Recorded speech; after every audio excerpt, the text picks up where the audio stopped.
दोस्तों, गौतम बुद्ध की शिक्षा हर किसी के जीवन को नई दिशा दे सकती है। अगर आप भी इसे मानते हैं तो कमेंट्स में नमो बुद्धाय लिखना मत भूलिए। एक समय की बात है, नगर में एक व्यापारी रहता था। अपने और अपने परिवार के भरण पोषण के लिए वह नमक का व्यापार करता था।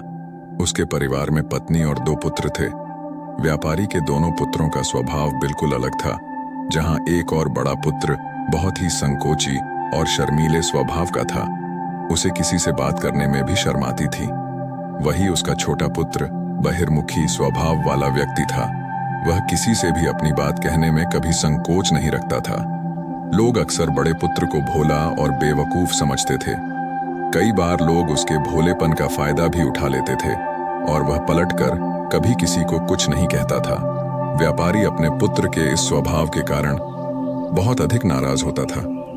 बातचीत ना कर पाने और शर्मीले स्वभाव के कारण व्यापारी ने कई बार अपने पुत्र की पिटाई भी कर दी थी।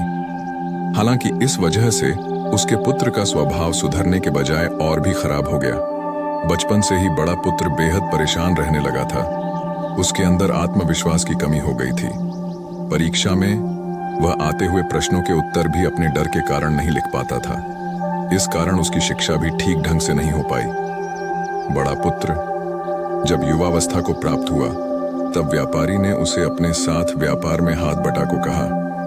अपने पिता से डर के कारण वह व्यापार करने को तैयार हो गया, किंतु वह कई बार ऐसी गलतियां कर देता था जिससे व्यापारी बहुत अधिक नाराज हो जाता था। एक दिन व्यापारी किसी दूसरे काम के कारण शहर गया हुआ था। उस समय उसकी दुकान पर बड़ा पुत्र बैठा हुआ था। तभी कुछ लोग आए और उन्होंने बड़े पुत्र से कहा कि हमें तुम्हारे पिता ने भेजा है। उनका यह संदेश है कि इस समय दुकान में नमक की जितनी बोरियां रखी हुई हैं, वह सब हमें दे दो। उन्होंने नमक की सभी बोरियों को शहर मंगवाया है। व्यापारी का पुत्र उनसे प्रश्न पूछने की हिम्मत जुटा ही रहा था कि वे दोनों आदमी दुकान के अंदर घुस गए और दुकान में जितनी भी नमक की बोरियां रखी थीं, सबको तांगे में रखा और लेकर चले गए।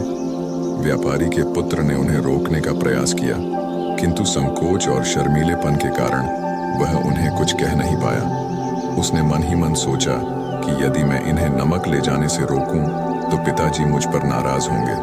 कुछ समय बाद जब व्यापारी शहर से वापस आया तो खाली दुकान देखकर उसने अपने पुत्र से प्रश्न किया कि नमक की बोरियां कहाँ गई? ये दुकान इतना खाली खाली क्यों है?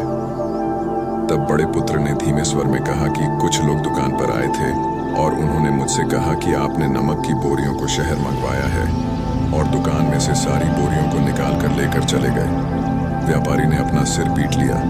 उसने अपने पुत्र को दुकान से धक्का देते हुए कहा कि तू मूर्ख का मूर्ख ही रह जाएगा।